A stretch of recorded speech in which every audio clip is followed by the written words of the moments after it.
I recently reconnected with my tomboyish and strong-minded childhood friend, a girl named Linda. Back when we were kids, she used to protect me, and now she's grown up to be a graceful young lady. I, Mike, am the youngest of 4 siblings and have 3 sisters. All 3 of them have always adored me and showered me with affection. Naturally, I enjoyed playing dolls with my sisters, so I came to like those activities.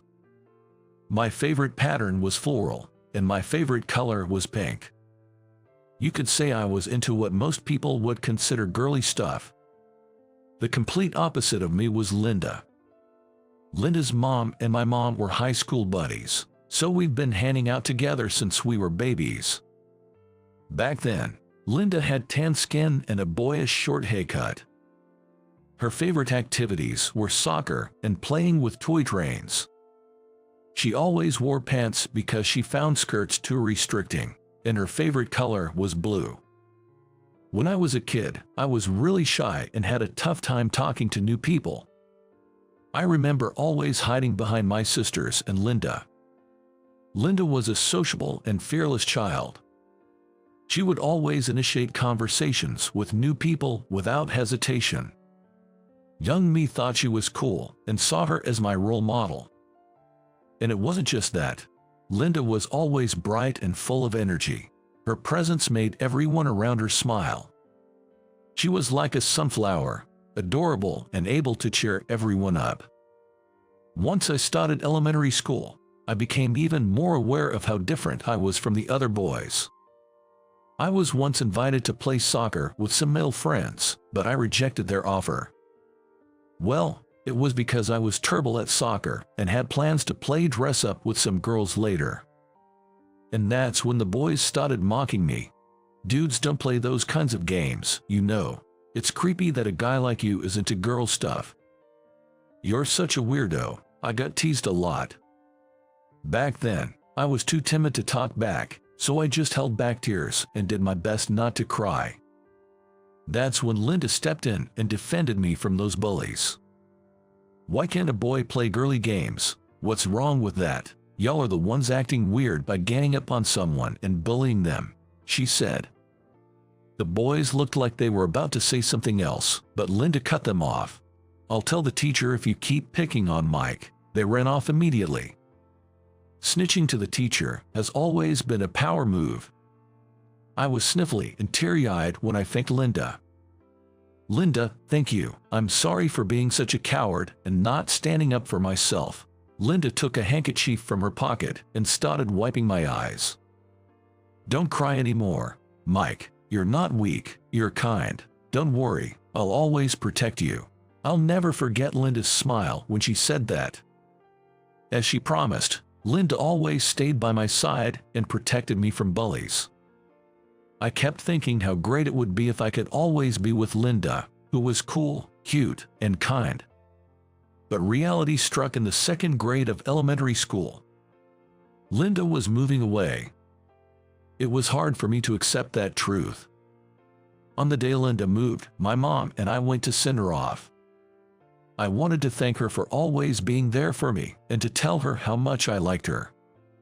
Linda, thank you for everything, and well, I feel a certain way about you. Linda, you know. I managed to say my thanks, but I just couldn't muster the courage to say those 3 simple words, I love you. Seeing my hesitation, Linda gave me a comforting smile. Mike, take care. We're gonna be apart, but keep your chin up. Hopefully, we can meet again someday. Goodbye.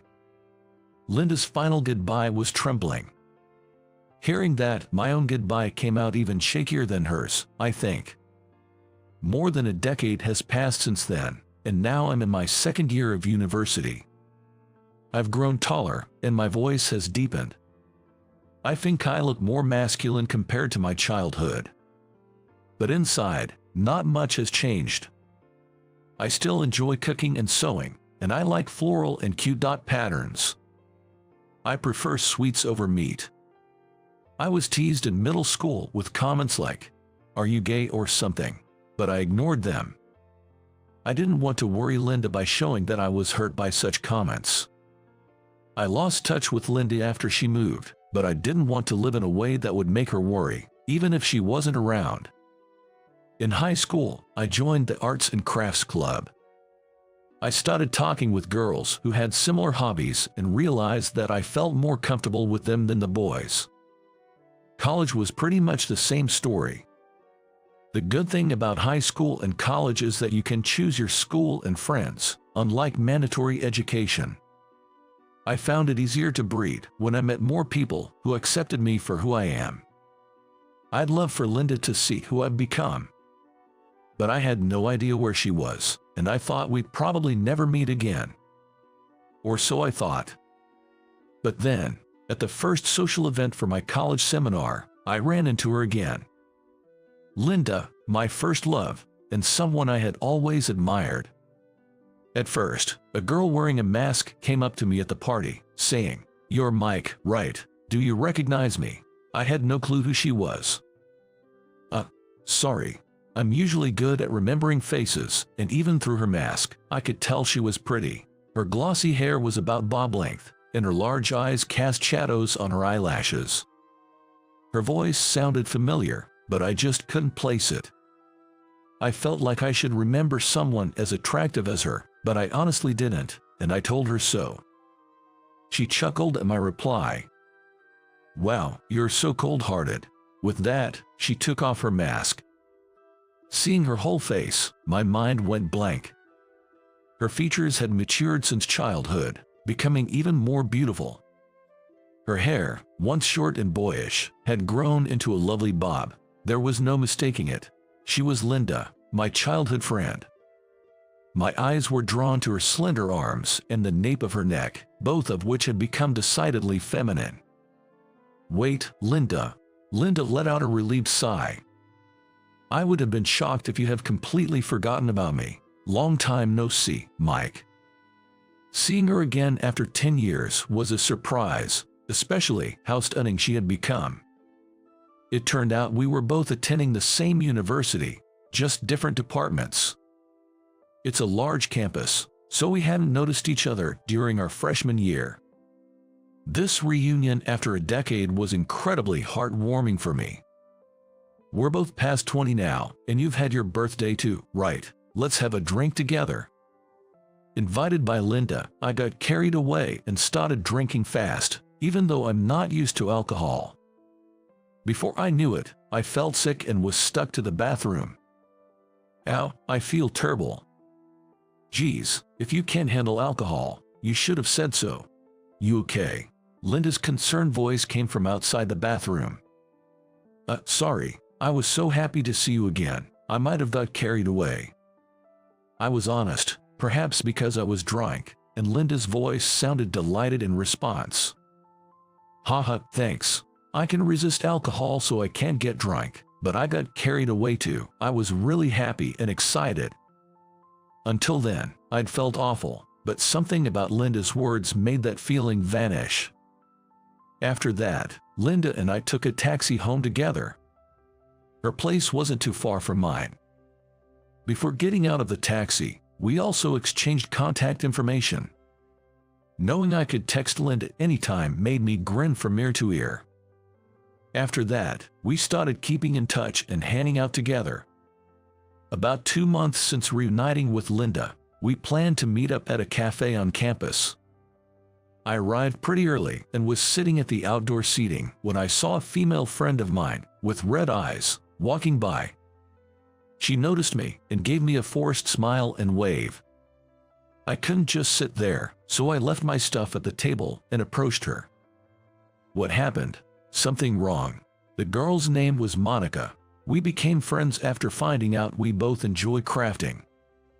We exchange handmade crafts and tip each other off when we find nice fabrics. She's a great person who never makes fun of my feminine hobbies. My boyfriend dumped me. Turns out he was cheating on me, and it looks like the other girl was his favorite. Kinda funny, right? I couldn't help but remember when, 6 months ago, Monica had told me with a big smile, I got a boyfriend. She'd been hyped because it was her dream to get a yes after confessing to someone she'd liked for so long. Seems like she fell for a bad guy though. I saw her picture. She's super gorgeous and does some modeling jobs. No wonder I can't compete. Monica began to tear up, unable to hold it in any longer. But we were sitting outside of the cafe, and I could feel the eyes of people around us, so I took Monica behind the building. Thanks for reaching over. I was struggling on my own. You're a lifesaver, Monica said, but her tears weren't stopping. I was deeply concerned for her, seeing how she was putting on a brave face. Are you sure you're okay? Can you make it home? I can make it home, but could you lend me a shoulder? Cheer me up a bit, but don't get me wrong, I mean as friends, okay? I laughed at Monica's hurried clarification about not meaning anything romantic. In my friend circle, there's never been a romantic action with any of the girls. According to them, I'm apparently like a mom to everyone. I get it. With that, I hugged Monica's shoulders and patted her back, thinking that a full-on hug might be too much for her. Monica, you're an incredibly attractive girl. Don't need to lose confidence over some model. After a good cry, Monica returned home with a smile. Good, I was able to get rid of that guy. Seeing the smile she gave me at the end, which was so typical of her, put me at ease. With that, the situation with Monica seemed resolved. But then a new issue cropped up. I saw a message from Linda on my phone. Guess you have a girlfriend. I'm busy today, so I'm heading home. She must have seen me with Monica and jumped to conclusions. It was all a misunderstanding. I sent messages and even called Linda to clear things up, but she didn't respond. To make things worse, I couldn't meet her at the university either. She was deliberately avoiding me. I hadn't seen Linda in over a week, and her birthday came while we had a cold war between us. I knew it was like stalking, but as a last resort, I waited for Linda until I finally got a chance to see her. When she saw me, Linda's eyes moistened. What do you want? You have a girlfriend, right? I saw you hugging. Don't lead me on if you're with someone else. It's confusing. It raises my hopes. Her eyes were misty, but she spoke as if she was angry. Yet what she was saying was full of affection for me, making me think, what a sweet girl she is. I chose my words carefully to not hurt Linda and explained what happened that day. She's like a best friend, and all I did was pat her back to comfort her after she got dumped by her boyfriend. I wasn't hugging her, I was just putting my arm around her shoulder, making sure her tear-streaked face couldn't be seen by passers-by. Does the other girl have any romantic feelings for you? I smiled and shook my head. Of course not. She's into real muscular guys. I'm not even close to her type. We're just friends. I've only had eyes for you, Linda. Upon hearing my last sentence, Linda visibly twitched. Seeing Linda get jealous over a girl standing in front of me made me want to protect her even more. I guess I've been in love with my childhood friend ever since we were kids. It was a moment of reaffirmation. When I was little, I looked up to you, Linda, who always protected me and fell in love with you.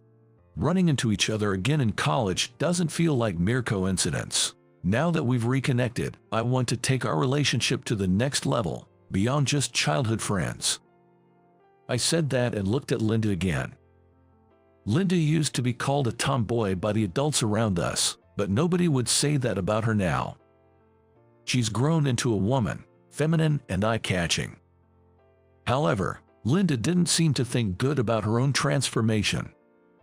You liked the old me better, didn't you? I've changed a lot, you know. Linda mistakenly thought that I was into tomboyish girls. I was hesitant to say it, but sorry, I can't help it. I have to tell you, I love you. The old Linda and the new Linda, both are adorable. I love them both. Linda's face turned red at my confession. Wait, since when did you start saying embarrassing stuff like that? I've grown up, too. Besides, I've got a girl I like right in front of me after 10 long years. I don't want any misunderstandings due to a lack of words. Linda shyly but clearly said, I like you, too. This confirmed that we held the same feelings, but I regretted giving Linda the wrong impression with my actions. From now on, Linda, I'll be more mindful of my distance with friends. Also, can I introduce you to them? I have a lot of female friends, and I don't want to make you worry unnecessarily. I thought it might set your mind at ease if you knew who they were. What do you think? Thank you for considering my feelings. I'd be happy to get to know your friends. Seeing Linda's relieved expression made me feel relieved as well. Linda, just like you said you'd protect me when we were kids, I promise to protect you now. Please, will you be my girlfriend? Linda gave me her bright smile, like my favorite sunflower. Yes, thank you. This is the happiest birthday of my life. I was truly relieved to clear up any misunderstandings on Linda's birthday. From that day, our relationship continued even as we became working adults, and we got married when we were 26. Now 30, we're blessed with 2 kids and are in the process of building our dream home. Yesterday, after putting the kids to bed, Linda and I were enjoying a cup of coffee together in the living room. That's when Linda asked me, "Your first love was the tomboyish me, but you started dating me after I became more feminine. Honestly, which version of me do you like the most?" Without even thinking, I answered, "I love you the way you are now. My love for you is probably gonna keep growing as we get older." Just saying what I felt made me incredibly embarrassed. And it seemed Linda was just as embarrassed. When our eyes met, her ears were as red as mine. We're such lovebirds, aren't we? Yeah, we are. Even though it was embarrassing, seeing Linda's happy smile made me think it was worth it. Reconnecting with my first love, getting married, and even having kids feels like a miracle. That's why I want to continue to protect the smiles of my beloved wife and children. And to do that, I plan to keep expressing my love, just like I did yesterday. I want us to remain like this forever. Ready? At my words, Emily let out a hurried voice. What? No, hold on a bit. I tried to stop, panicking a bit, but it seemed too late. Sorry, I can't hold it. Too soon. In the end, I just couldn't wait and went ahead. Well, that's a lot. I can't even. While mumbling that, Emily was diligently wiping it up. But some had even gotten on her face. Finding her both amusing and endearing, I handed her a towel. This is the most memorable experience I've had with her. At the time, I had no idea we'd get into this kind of relationship. My name is Jake, 30 years old. I work as a pastry chef in our small family bakery. My dad, who used to be the owner, retired last year and is enjoying the countryside life with my mom. I've taken over the management of the store. I was a bit anxious, but the regulars still come, and my new cake recipes are always a hit. Work is going well. Then one day, I heard something from Mike, an old high school classmate. Rumor has it that Emily, the high school beauty queen, is working at a bar now. Emily was always the top of her class and a total princess. Flawless skin and silky hair. Her smile was angelic. She was so gorgeous that people whispered she could be a model or an actress. "You had a crush on Emily, didn't you?" Mike said, grinning cheekily. I did like her, but the thought of her working at a bar is unbelievable. Her dad's a CEO, and she comes from a well-off family. There's no way she's working at a bar, must be some mistake. Nah, man, it's her for sure, and get this, the place is sketchy as hell. Those words didn't sit well with me. I asked what made it sketchy, but Mike didn't answer. "Come on, you're curious, right? Let's go check it out." Mike has always been pushy. I didn't really want to go to a place I knew nothing about, but Mike dragged me along to the rumored bar. On the way there, I was reminiscing about the times I liked Emily. We first shared a class during our senior year of high school. I knew her long before that because of her reputation, but we didn't actually start talking until we were in the same class.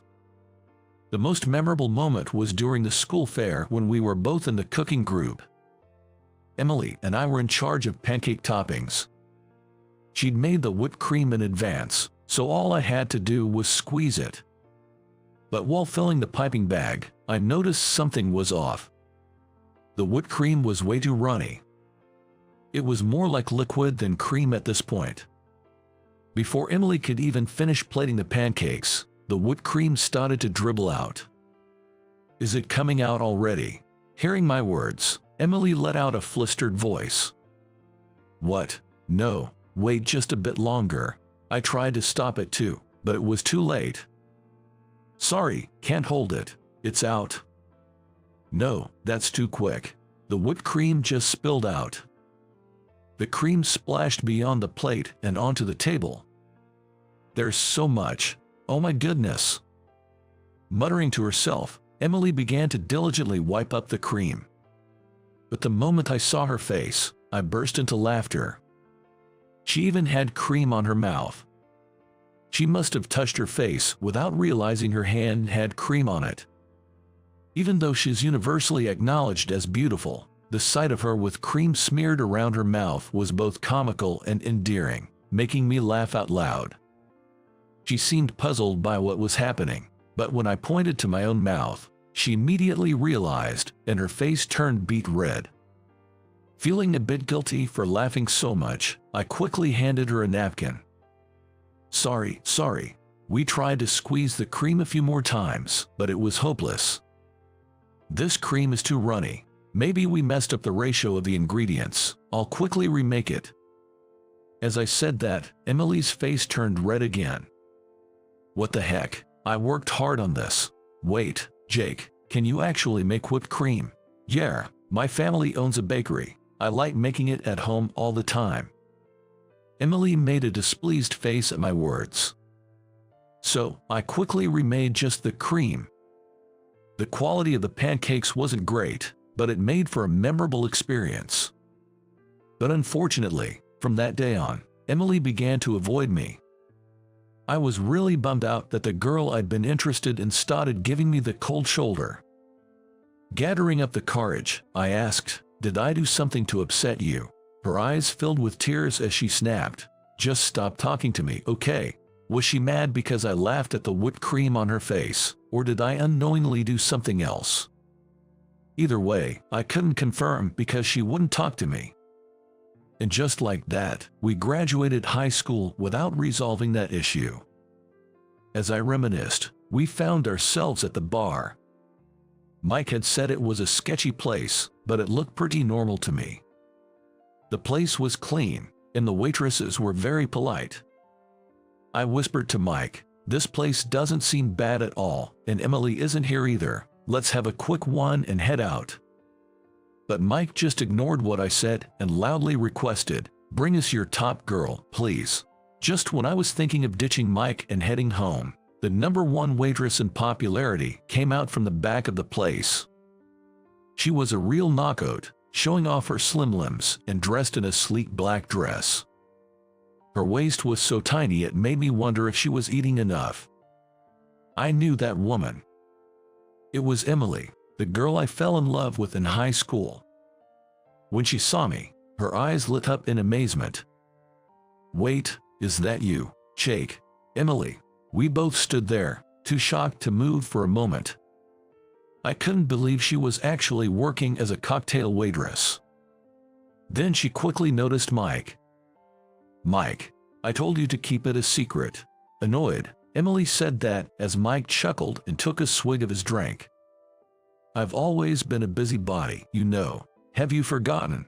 I was totally baffled and didn't know what was going on. That's when Mike gave me a knowing smile. "Look, I fibbed about this being a sketchy place. I thought it'd pique your interest. I was brought here by some work buddies, and the place is really decent with lots of beautiful women. I knew Emily was working here the first time I came. She told me not to tell anyone, but I figured I'd bring you since you can't seem to forget about her." Sure, I can't shake off my memories of Emily even now. Every time I go out to drink with Mike, I find myself mumbling things like, "Where could she be now?" Or "You think she's married or something?" Emily sat next to me and poured some drinks. As she handed me my drink, she said, "I really didn't want only you, Jake, to find out I'm a cocktail waitress here." I realized then that she didn't really want to be working here. I wanted to ask her why she was doing this kind of job, but she seemed reluctant to talk about it, so I didn't push it. When I told her I'd become a pastry chef and opened my own cake shop, she finally showed a genuine smile. "You own a cake shop? That's awesome, Jake. You're really making it." Her smile was even more angelic and mature than it had been in high school. "I'd love to try your cakes sometime." I enthusiastically responded, "Absolutely. Please come by my shop anytime." "Really? Are you sure?" "Of course, you're more than welcome." I didn't know whether Emily had a boyfriend or if she was married, but since we'd reunited, I wanted to see her again. A few days later, Emily actually came to my cake shop right before closing time. The weather was bad and business was slow, so I'd already put out the closed sign, but I let Emily take her time picking out what she wanted. "I'm really looking forward to this. I wonder if I can finish it all by myself." I went with the flow and asked Emily what she was most interested in an attempt to get some information out of her. "So, you have a boyfriend?" "Unfortunately not. Just focused on work right now." Emily gave her eye smile, but hearing that she was single made me do a mental fist pump. Seeing Emily carefully holding her box of cake, I nervously offered, "Would you like to eat it upstairs? That's my living space. The rain is really coming down too." I made the suggestion, my nerves on edge, worried she might turn me down. She looked out at the rain for a moment before saying, "All right, I guess I'll come up for a bit." I couldn't believe my luck. Emily was coming into my home. We went upstairs, and as Emily took a bite of the cake, she began to cry. Just moments before, she had been laughing and talking. Her sudden tears took me aback. My heart tightened at the sight of her tears as she brought the cake to her mouth. "Emily, what's going on? I'm all ears." When I reached out to her like that, Emily started to open up, sharing her feelings bit by bit. "You see, I grew up without wanting for anything because my parents ran their own business.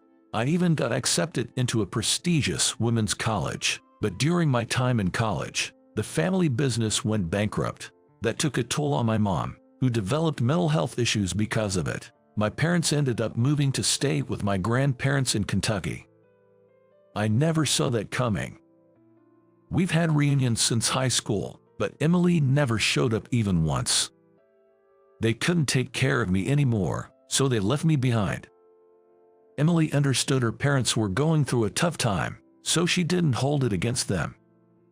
When I turned 18, I realized I had to live on my own. I quit college and looked for a job, but there were hardly any options with just a high school diploma. I couldn't afford the rent for the apartment I lived in during college, so I had to leave. That's how I ended up with my current job. They were okay with hiring high school grads and even offered housing.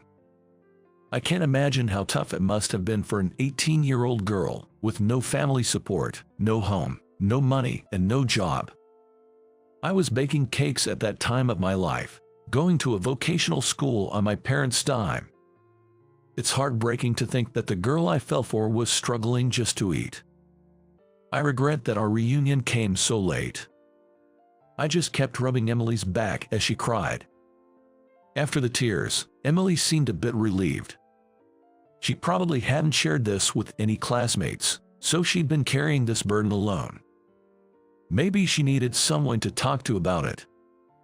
"Sorry for rambling on so much. We never even talked this much back in high school," Emily said, obviously wanting to change the subject. I thought it was a good opportunity to ask her about our high school days. "Do you remember after the school fair in high school, you became kinda distant? What was that about?" Emily made an awkward face at my question. "I didn't know you were the son of a bakery owner and good at cooking. I wanted to impress you with my cooking skills, but I messed up and felt awkward." I felt a huge relief knowing she didn't dislike me. And it made me wonder, did she have a soft spot for me back then? On our way home, Emily looked up at the starry sky and murmured, "I hope the day comes when I can work in the daylight and sleep well at night again." I couldn't help myself and tightly grasped her hand. "So, you can do it. If you want to get out, you can do it anytime." Emily squeezed my hand back. "Thank you. Is it okay if we keep holding hands just a little longer?" I walked Emily home that night, and we didn't let go of each other's hands until we reached her place. That's when I fully realized Emily's feelings for me. A surge of emotion filled me. I wanted to protect the woman I loved. The next day, after closing up my shop, I headed to the bar where Emily worked. It was still early, so the bar was in preparation. But I walked in anyway. "Jake, what's going on?" As I walked in, Emily, who was getting the bar ready for opening, looked surprised. The bar owner and other girls also looked at me with curiosity. Then I turned to the owner and bowed deeply. "Please let Emily quit after today, I beg you." To Emily's surprise, I told her to quit her job and that we would find a new job and a place to live together. "You can work at my bakery if you want, but no pressure. I'll help you find a place to live and a job that you actually want to do." Emily stood there, mouth agape. "You want me to work at your bakery?" I walked up to Emily and mustered my courage. "I want you to be my wife. Working at a bar requires a lot of practice and experience. I know it's rude of me to say you should quit, but I love you. I'm worried about you working at night. I want you to have a day job because I'm concerned about you. I love you." As I blurted this out, the room erupted in laughter from the owner and the other girls. What are they laughing so much? I wondered, looking at Emily, who was blushing and covering her face with her hands. Then the owner filled me in. "Turns out, Emily just told me she wanted to quit because she has a guy she likes and wants to try a day job. We all agreed she's too good for the night scene. Seems like you two are on the same page." Apparently, the owner and the girls were worried about Emily, their top cocktail waitress, who seemed to lack confidence. But it looked like Emily was ready to take the plunge even without my public declaration. I felt awkward and embarrassed. Then the owner gave me a solid pat on the back. "She's like a daughter to me. Make sure you make her happy." I nodded vigorously, yes, in response. I think Emily was able to make it through tough times because she met kind-hearted people like the bar's owner and the other girls there. I want to take everyone's feelings into account and be the one to support Emily from now on. After that, Emily started working at my bakery. Our part-time staff, who were always saying we needed another hand, were over the moon. We also moved in together. Emily mentioned looking for an apartment, but we both felt the same way about wanting to be together, so she agreed to live with me. About 6 months after we moved in, we started preparing for our wedding. When it came to announcing the engagement, Emily had already informed her parents over the phone. It had been a while since they last talked, so Emily was nervous about their reaction, but they seemed pleased. It turns out her parents felt they were to blame for her hardships and were emotional about it. They also revealed that they hadn't taken Emily to Kentucky because they had decided to file for bankruptcy. Filing for bankruptcy puts a lot of restrictions on you. They probably didn't want to make their daughter live a poor life. Emily had thought her parents had abandoned her, but it turned out that they did love her. Her mom's mental health has improved significantly, and any tension between us has also dissipated, which is a relief. As for my parents, they were thrilled as soon as I sent them Emily's picture, exclaiming, "You've found a beautiful girl." Everyone from the bar has become regulars at the bakery. They say they come in often for the cakes, but it seems like they're really coming to see Emily. When we visited the bar to announce our engagement, they gave us a grand celebration, and I could see tears shining in the owner's eyes. And just recently, we had our wedding. It was a happy day for both our parents and everyone from the bar. The wedding was outdoors in a garden setting, under the bright sunshine. Emily, dressed in her wedding gown, looked absolutely angelic under the bright sun. Emily looks perfect in sunlight.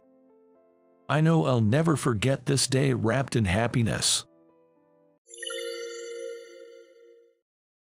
My name is Mike. Though I'm in the prime of my work life at 35, I'm currently on a 1-month leave of absence for personal reasons. I don't have a family right now. My mother had always been frail and passed away 10 years ago. My dad passed away last year after a long battle with illness, reaching the age of 75. I've heard that my parents got married young, and after having difficulties conceiving for a while, they were blessed with me. My mother was very kind and family-oriented. Though she couldn't overexert herself because of her health, she was great at cooking. She used to pack me loads of sandwiches and sides when I was busy with extracurricular activities.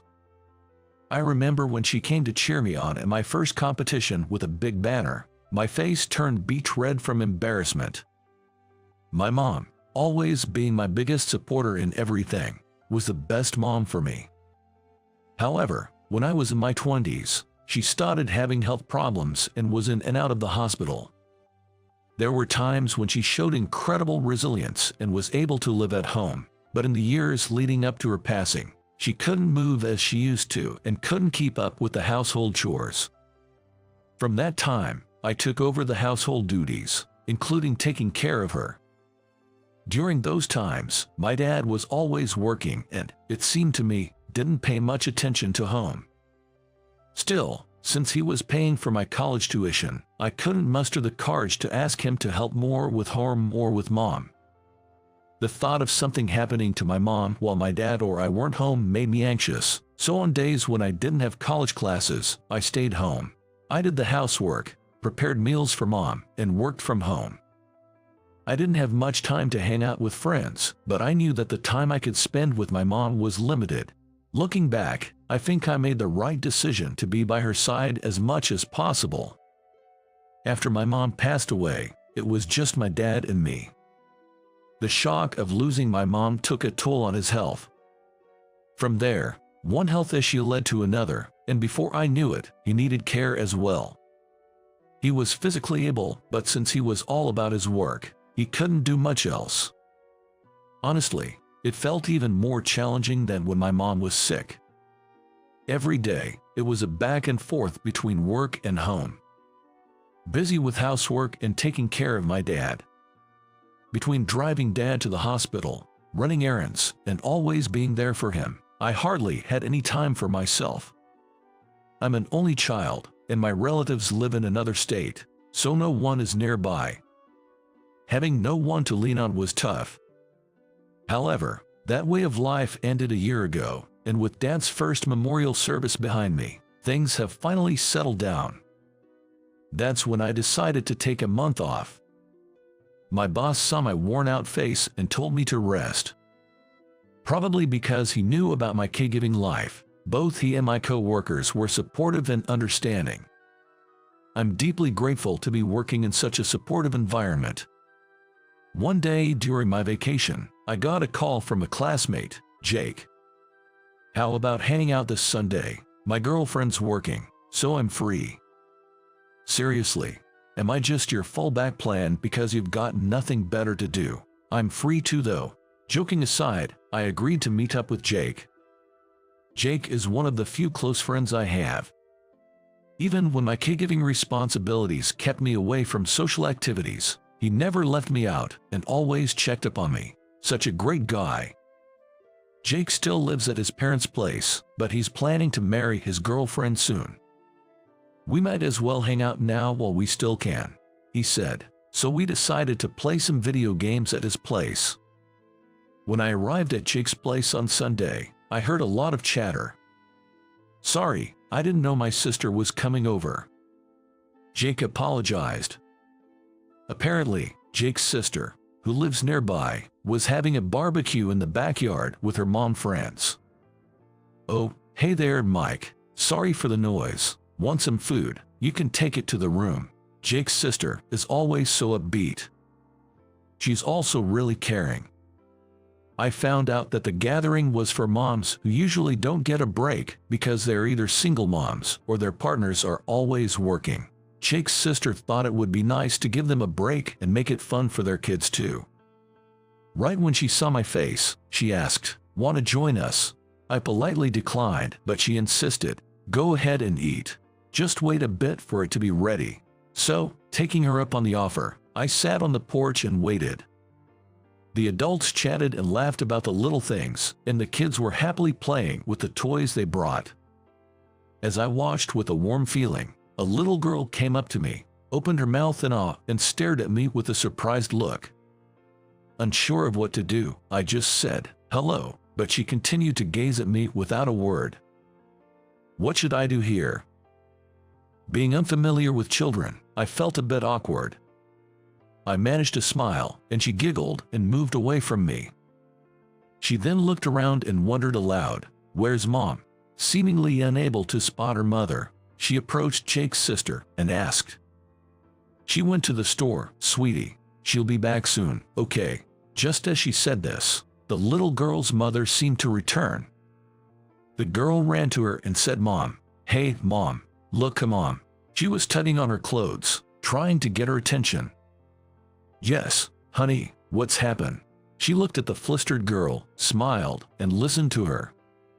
"Mommy, Daddy's here. I saw Daddy." "Huh? What, Daddy?" The little girl's words left her mother puzzled. The other moms looked on, intrigued by the excited little girl's exclamation.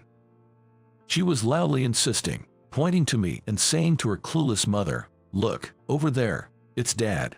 A little angrily, she pointed in the direction where the dad would be. Huh? The person she was pointing at was me. What? I was taken aback and raised my voice in surprise. But the one who looked even more surprised was the girl's mother. "Oh my!" she exclaimed louder than anyone else, staring at me in shock. Both Jake and I, and the other moms, were looking back and forth between me and the girl's mom, wondering, what's going on? After a brief pause, the little girl's mother regained her composure. "He might look like him, but he's not your dad," she gently explained to her daughter. "But their faces are the same. It's the face I always see. It's Dad, right?" Still, the girl kept insisting. "Remember, honey, Daddy is up in the stars now." Holding both of the girl's hands gently, the mother tried to remind her, yet the girl responded, "Their faces are the same. Dad came down from the stars. He came down from the Milky Way, twinkling," she energetically explained to her mom, seemingly referencing the Milky Way associated with the upcoming July 4th festival. The girl then ran towards me, beaming, and asked, "You're Daddy, right?" Saying so, she joyfully swung my hands back and forth. Feeling a bit out of my depth, the girl's mother rushed over and apologized to me. "I'm so sorry." I couldn't really grasp the situation, but I just smiled at the cute girl. "Emily, honey, why don't you go play over there?" The mom gently directed her daughter's attention elsewhere, urging her to move away from me for a moment. Emily returned to the other children. "Excuse me, what did you mean by stars?" Feeling it might be impolite but curious about her calling me Dad, I asked the mother directly. "Well, the thing is," she began hesitantly, explaining the meaning of the stars. It turned out that Emily's father had been in a car accident when Emily was 2 years old and had passed away. Wanting Emily to remember her father, they kept a photo of him where Emily could see it, so she knew his face. "You know, you really looks just like my husband," she said apologetically, and hesitantly showed her phone. Driven by curiosity, I looked at the screen and couldn't help but exclaim, "Whoa, the man in the photo was so similar to me, I had to do a double take." Noticing my reaction, others around us became curious, urging her to let them see the photo.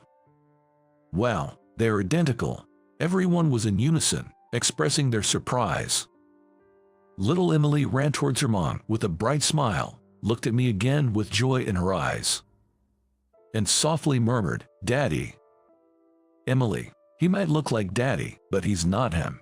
It's so surprising how much they look alike, right?" her mother tried to explain. but Emily didn't seem convinced. Soon, the steaks were ready. I and Jake served ourselves and decided to move away for a bit. "See you later, Daddy." Emily waved at me as she said this. We went into Jake's room and had a beer first while picking up some freshly grilled meat. "Life has its mysteries," we remarked, and began to play some video games. I didn't intend to stay long and decided to head home before it got too dark. As I was leaving, Jake's sister's friend was also about to depart. "Oh, Daddy." Upon spotting me, Emily energetically ran over and hugged my leg. Everyone was charmed by little Emily's cute behavior, but with an apologetic tone, Emily's mom said, "Sorry for this," as she gently detached Emily's hand from mine. "No worries at all, but me and your husband, we look very much alike." "I know, even though I knew it wasn't him, it nearly gave me a heart attack," she said, placing a hand over her chest. Holding her chest area and blushing, she asked me where I am from.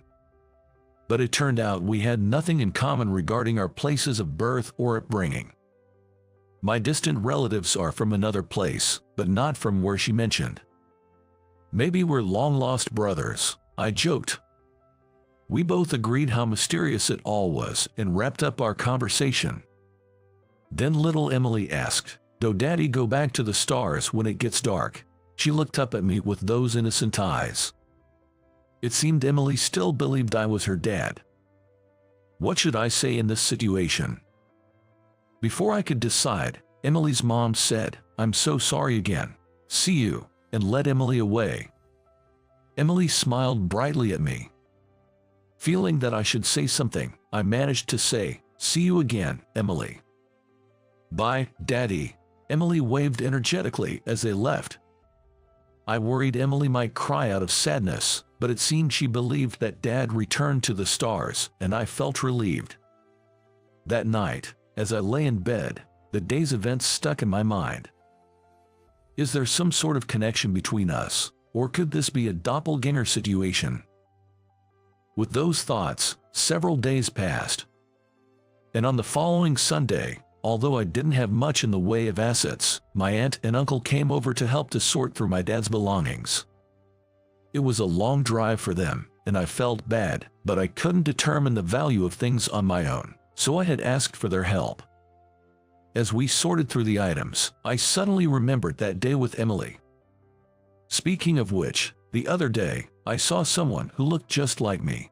I told about how little Emily called me Daddy when she saw me. However, that man had already passed away, and there were no similarities like where we came from. It's strange how things happen, isn't it? But it's quite a story, and seemed to be trying to recall something. After a moment, Aunt said, "You know, how many years ago was it? No, maybe decades ago. I heard my cousin had a fallout with her child. Either the child was kicked out, or ran away from home. I'm not exactly sure because we weren't close. Mike, you do resemble your grandfather. Could that man possibly be your second cousin?" Upon hearing this, Uncle and I skeptically replied, "Could such a coincidence really happen?" Curious, we started searching through Dad's old photo albums to see if we could find any clues. Unfortunately, we didn't find anything that seemed like a hint. Even after that, Aunt, still curious, went through her old photos at her house, but again, no clues were found. However, in the midst of her search, she found contact details for some distant cousins she hadn't been in touch with for years. Some numbers were unreachable, but she did manage to get in touch with one of the siblings.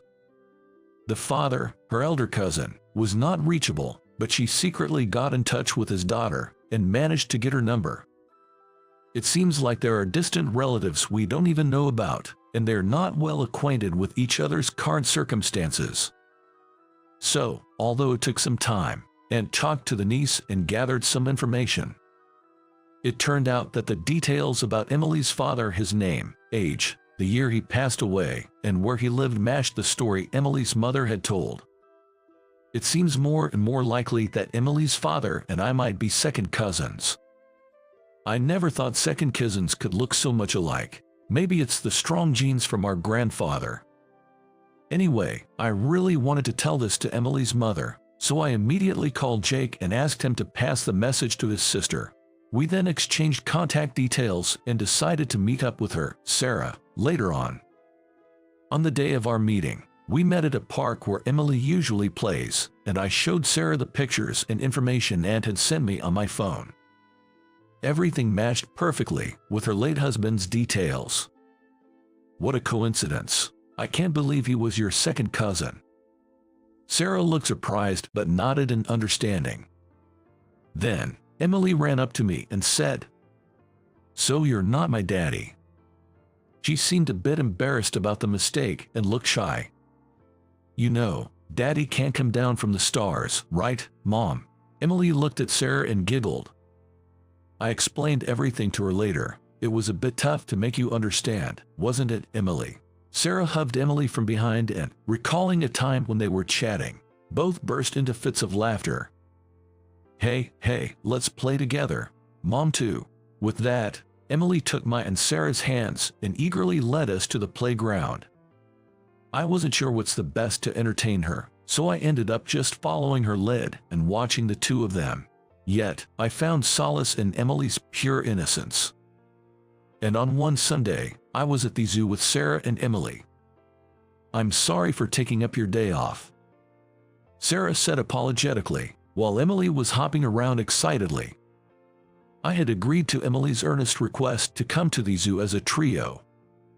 From our last outing to the park, it seemed Emily had taken a liking to me. Every now and then, she'd take my hand and we'd joyfully run around the zoo. When it was time for lunch, the three of us spread out our picnic mat in the open space and sat down together.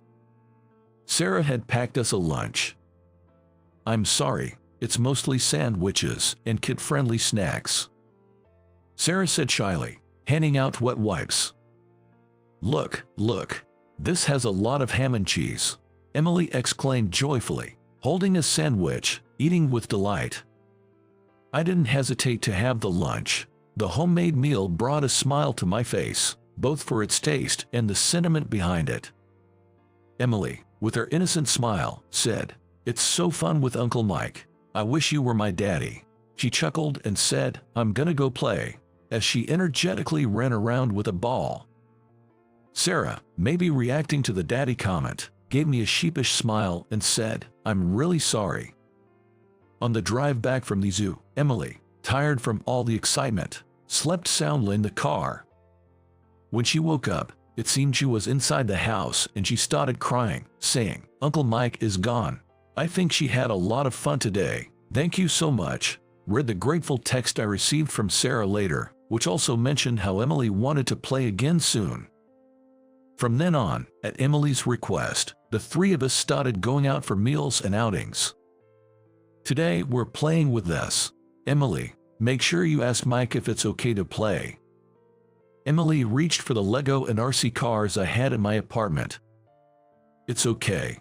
Play however you like." On one day we had planned to go to the park. It rained heavily. Emily, being restless and wanting to go somewhere, was brought to my place. It was good that Emily found something of interest at my place, but I felt a bit embarrassed revealing my love for Lego and RC cars to Sarah. Sarah and I sat drinking coffee, watching Emily play, smiles on our faces. Then, Emily said with an innocent smile, "Uncle Mike's place is so much fun. I wish we had a big house too. Mommy, I want to live in a house like this." Both Sarah and I laughed at Emily's words, but we nearly spat out our coffee at her next statement. "You know, calling you Uncle Mike is too long. Just call you Dad. He's pretty much Dad now." Saying that, Emily chased after a remote control car and ran down the hallway.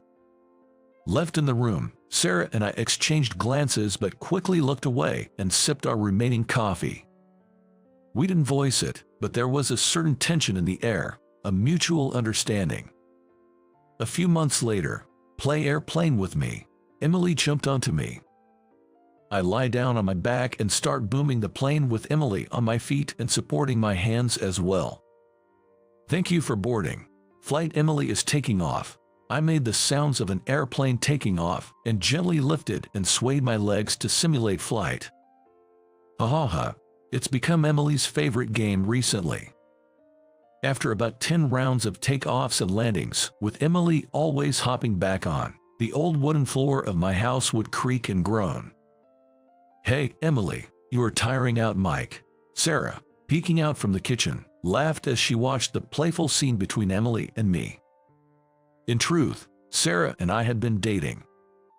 Since it's Emily's summer break and she wanted to, we agreed she'd stay with me until school started.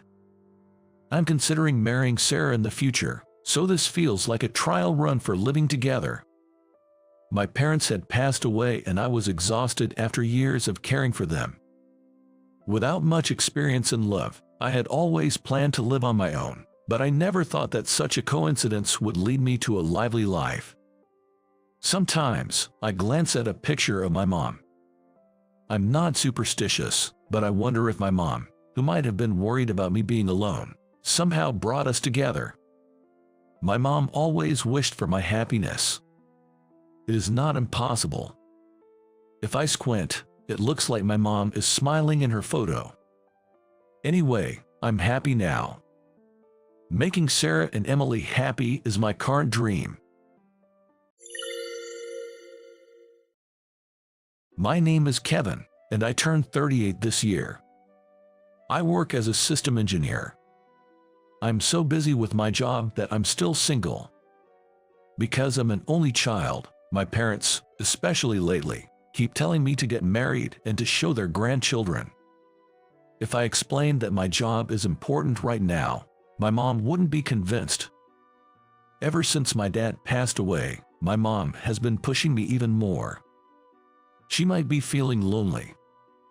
The deadline phase for system engineers in IT companies is hell. When our sales team isn't coordinating with us, things really go south. We often get hit with unreasonable changes that clients push onto us.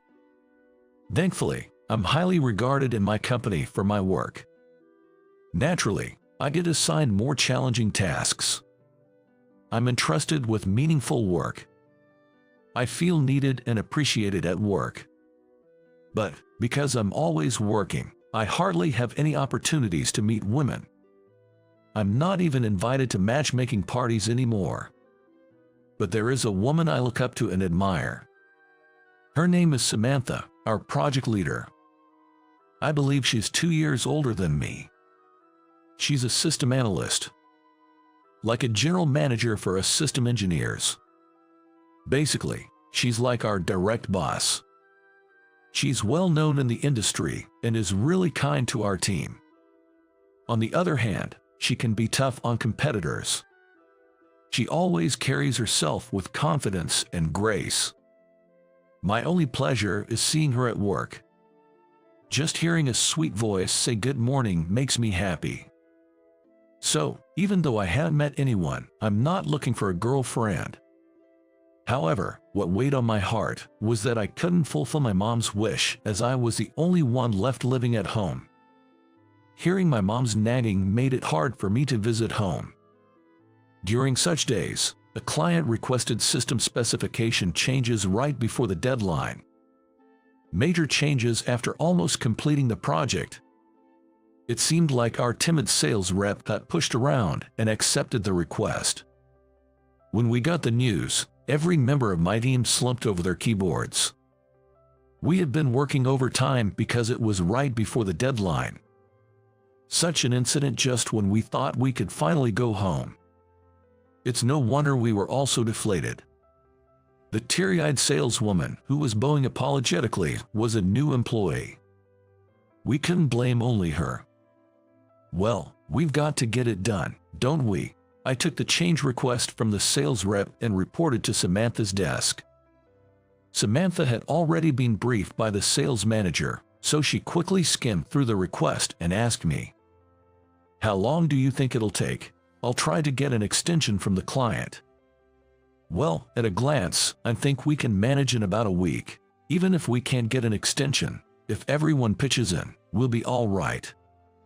Hearing my words, Samantha nodded assertively. Thank you, that's reassuring. With that, the entire engineering team mobilized to address the changes. Such sudden changes aren't rare. Even if we're used to them, they're still a pain. A newlywed colleague of mine was sadly informing his new wife, I wouldn't be coming home for a while. Other colleagues were also reaching out to their families or partners. The only ones without anyone to inform about our business were me and Samantha. For almost a week, we ended up staying overnight at the office. Many co-workers returned home only to come back again for work. Fortunately, there's a gym nearby, so I took advantage of its shower room and didn't return to my apartment for a single day, diving straight into work. Samantha was also used to staying overnight. She didn't go back home, overseeing our tasks and increasing work efficiency. Our progress going as planned was largely due to her expertise. After handing over the data to sales and our contacts, we all collapsed onto floors or couches. An entire week.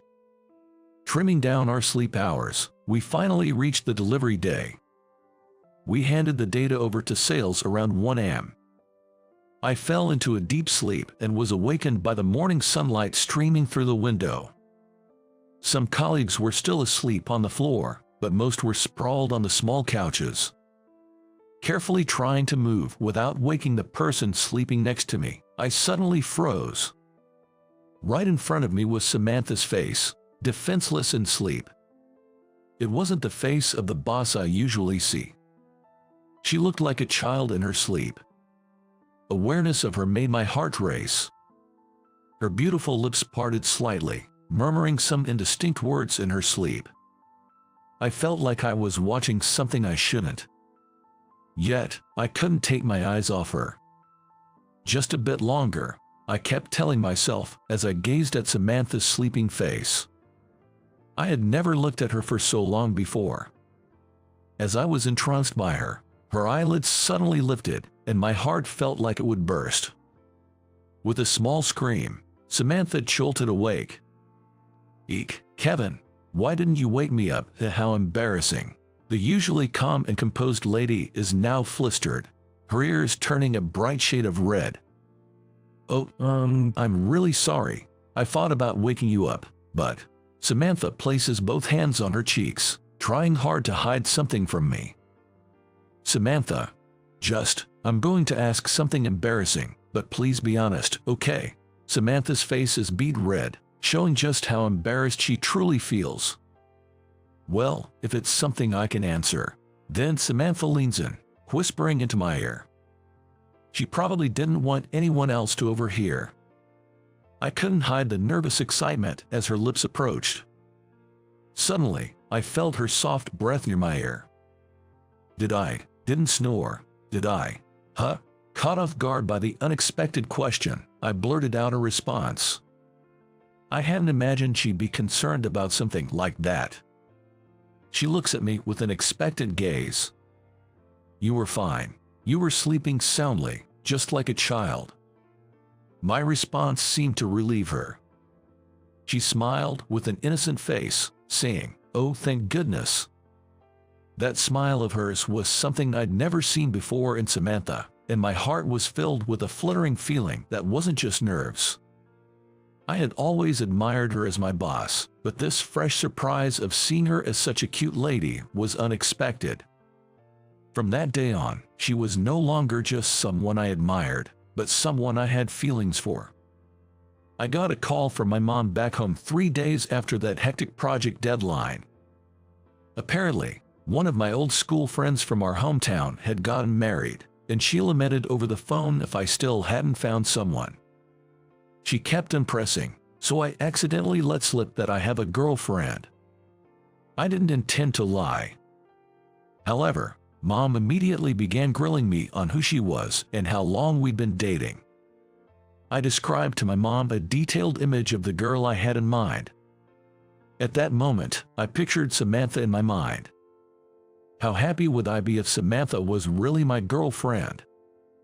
I got lost in my fantasies while sharing made-up romantic stories about her to my mom. When I visited home after a long time, As expected, Mom brought up this topic. She had some stuff for me and probably used it as an excuse to get more details about my girlfriend.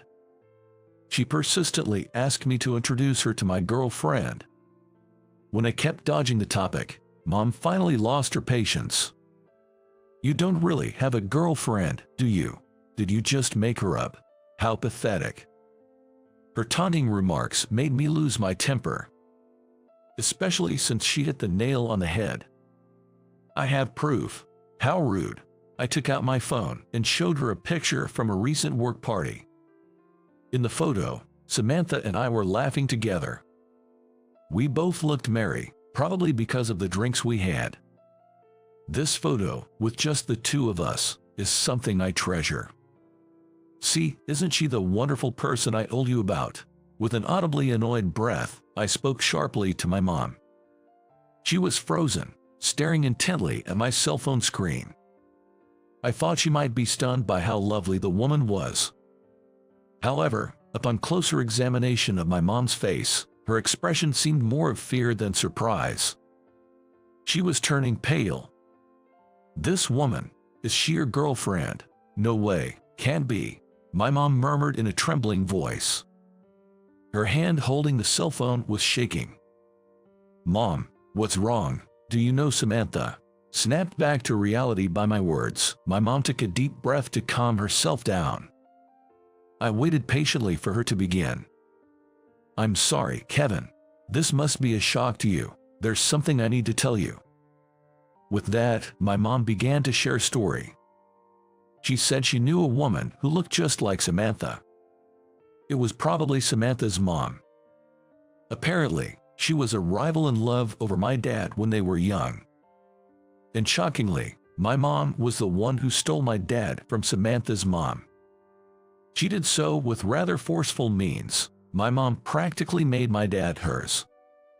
My dad's family business was in decline, and he was persuaded to marry my mom because she brought a significant dowry. To save the family business, he married my mom, essentially leaving Samantha's mom, whom he was dating at the time.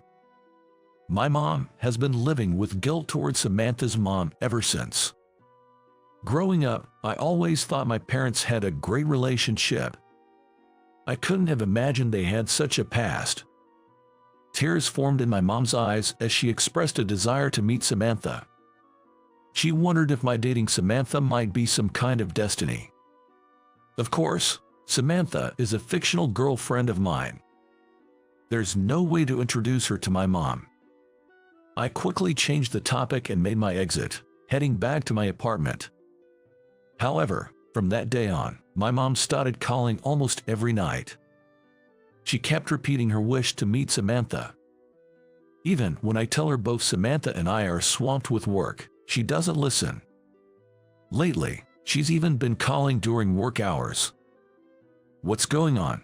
Is there some sort of problem? After ending the call with my mom and returning to my desk, Samantha, with a concerned look, approached me. Seeing me leave my desk multiple times for calls, she wondered if I was dealing with some issues. "Well, it's my mom on the phone." I honestly explained everything to Samantha. About how I had introduced her to my mom as my girlfriend, and the past connection between my mom and Samantha's mom. Then I made a plea to Samantha. "I know it's a lot to ask. Would you pretend to be my girlfriend just for a day?" I felt it was a shameless request, but it seemed like the only way out of my mom's constant inquiries. I believed meeting Samantha would satisfy her. Later, I could just tell my mom we broke up. I clasped my hands, begging Samantha, and she chuckled a little. "All right, but you owe me one." Relief washed over me upon hearing her response. She giggled, seeing my evident relief. "You're the ace of our team, you know. We can't have you getting sidetracked by such trivial things." She was absolutely right. Finding no words to reply, all I could do was offer a weak smile. The weekend came, and I took Samantha to my parents' home. I had already informed my mom of our visit. She was waiting for us at the front door. As Samantha stepped out of the car, My mom squinted as if looking at something dazzling, perhaps trying to find traces of her old rival in Samantha. "Nice to meet you. My name is Samantha Smith." As she introduced herself and bowed her head, my mom gently nodded and took her hand. Seemingly forgetting about me, they both entered the living room. I hurriedly followed behind them. In the living room, I introduced her as my girlfriend. "Kevin has been so kind to me," she said. Samantha, playing her role perfectly, went along with my little lie. My mom, tears forming in her eyes, gazed at Samantha. She then confessed about a past dispute she had with Samantha's mom. Choking back tears, she apologized for the rift she had caused between them. Samantha softly and tenderly held my mom's hands and smiled in understanding. "You don't have to apologize for anything. My parents passed away when I was young, but I believe they were a loving couple. To this day, they are still my ideal image of a married couple," Samantha said, smiling at my mom and me. She laughed, saying that she was born because my parents got married. "So, all's well that ends well, right?" I joked, and both my mom and Samantha burst into laughter. I could sense the years of guilt that had been weighing on my mom's heart beginning to lift. I thought to myself, maybe I've done something right by her after all. "My dream is to build a family like that, alongside Kevin," she said. Samantha stared intently at both me and my mom with a serious expression. Even though I knew she was just acting, my heart raced as if it would burst out of my chest. Tears of joy rolled down my mom's cheeks, moved by Samantha's words. My mom waved us off as we got into the car and we began our journey home. Both Samantha and I exhaled deeply at the same time. That was a proof that we had both been quite tense. We found it funny and laughed together. "Thank you for today, Samantha. Your acting was so realistic it had my heart racing," I said as I drove. Feeling a bit shy, I couldn't bring myself to look at her face. Then, I heard a disappointed sigh from the passenger seat. I panicked, thinking I had upset her. I struggled to find the right words, but nothing came to mind. The atmosphere in the car grew tense. "Kevin, are you just going to let today be a charade?" Samantha asked, her face still turned to the window. Wait, what does she mean? Was this a confession from Samantha? "I don't want it to be just that," I exclaimed, pressing the gas pedal harder. From the passenger seat, a soft thank you was heard. Feeling somewhat embarrassed, I responded, "No, thank you." It wasn't the most eloquent reply, but I couldn't think of anything else to say. I think I was the most surprised by the unexpected turn of events. My relationship with Samantha continued to progress smoothly, and on Christmas, I proposed to her. The growing affection I felt as she happily accepted the ring was overwhelming. I vowed to protect her for the rest of my life. But later on, I found out she had been hiding something from me. When she said we needed to talk before getting married, I feared she was breaking up with me. However, her confession wasn't about breaking up, but a much more painful story. Samantha's parents divorced when she was young. Her mom raised her as a single parent and unfortunately passed away due to overwork and stress. Apparently, her mom had always been somewhat frail. Smith was her mom's maiden name, and her father had taken her mom's name when they got married. After the divorce, Samantha had no idea what became of her father. The image of her parents being the perfect couple, the ideal family for her, was a complete fabrication. It was a white lie she told to ease the guilt my mom felt deep inside. It made me realize just how compassionate and kind-hearted she truly was. A kindness that seemed to embrace everything. It felt like I was rediscovering her charm. I hope to become a person who is kinder and more compassionate than her. "You're not having a wedding ceremony. That's a shame." When I went home to announce my engagement, my mom bombarded me with questions. She seemed to think I was being irresponsible by not hosting a wedding ceremony. We're planning to just take wedding photos and skip the ceremony. It's what she wants to. My mom reluctantly agreed to our decision after hearing my explanation. I have a favor to ask of you, Mom. Would you help me choose a wedding dress? Samantha spread out a bunch of wedding dress catalogs in front of my mom. Oh, I can help choose. Absolutely. Kevin isn't exactly the best when it comes to choosing my dress. The two of them are looking at me and chuckling. Whenever this happens, I always feel left out. But watching them enjoy themselves like this is a happy moment for me. It reminds me of the precious family I need to protect. So, how was it? Subscribing to the channel really motivates us to create more content. See you in the next video.